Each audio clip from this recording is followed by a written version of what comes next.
Moulin, the executioner, had officiated at the beheading of over 700 victims. He loved his work. He loved the guillotine, the widow, so deeply that he became known at last as the widow's lover. In the office of the governor of a provincial French prison.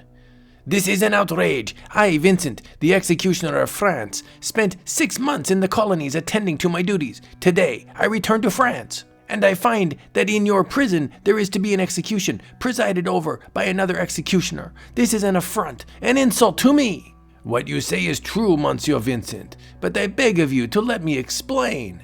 "You remember your predecessor, old Moulin?" "Ah, Moulin, he was an artist, that one." "You are right, Vincent. Moulin loved his work." "Ah, la guillotine, la widow, how beautiful she is, how efficient, and her keen-edged blade of the finest steel. Ah, I take good care of you, don't I, widow?" But at last Moulin reached the age of retirement. "Vincent, I leave the office of executioner of France to you. Conduct yourself as an artist." But Moulin's retirement turned out to be a disappointment. Bah, a miserly pension, poverty, idleness, what a life! And so Moulin finally determined to return to the practice of his profession. Enough of poverty and idleness. I shall return to the work I love, beheading. I have compiled a little list of those who richly deserve my attentions. First, I shall call on Garand, the manufacturer. He underpays his employees, and then, when they are old, turns them loose to starve. Monsieur Garand? Moulin, how dare you intrude in this manner? Ha! A most successful operation. And now for my fee.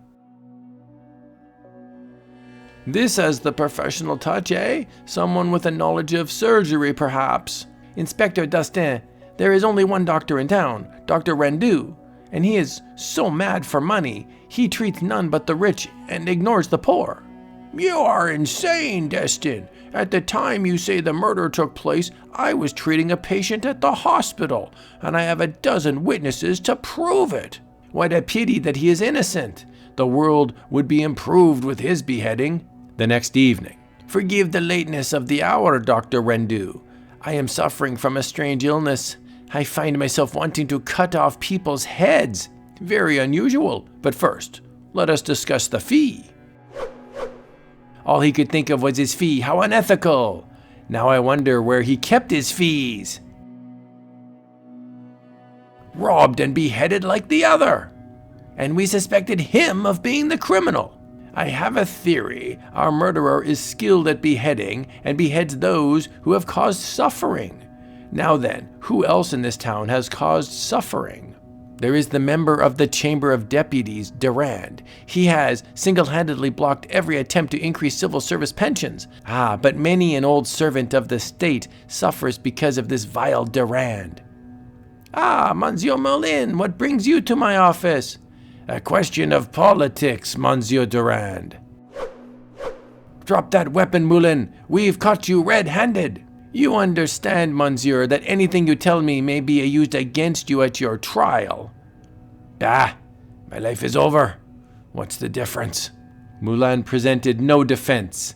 His conviction was a matter of minutes. It is the sentence of this court, Edward Moulin, that you will be executed in the usual manner. Wonderful. Once again, I shall embrace la guillotine, my beloved widow. A month later, I asked Moulin the unusual question. Your execution is set for tomorrow morning, monsieur. Have you any last request? Yes, with your permission, sir. I have just one request. Come, Monsieur Vincent. It is time for Moulin's last walk. You will not officiate, you understand?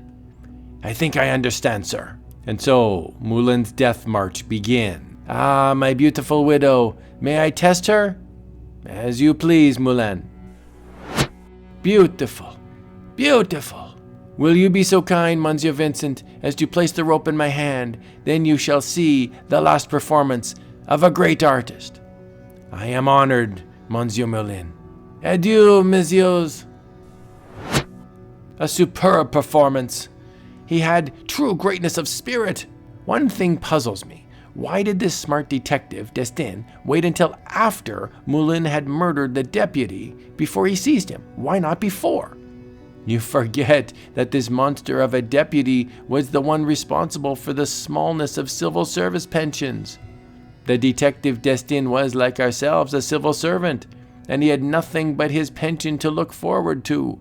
With the deputy removed, there might be a new hope for an increase in the pension.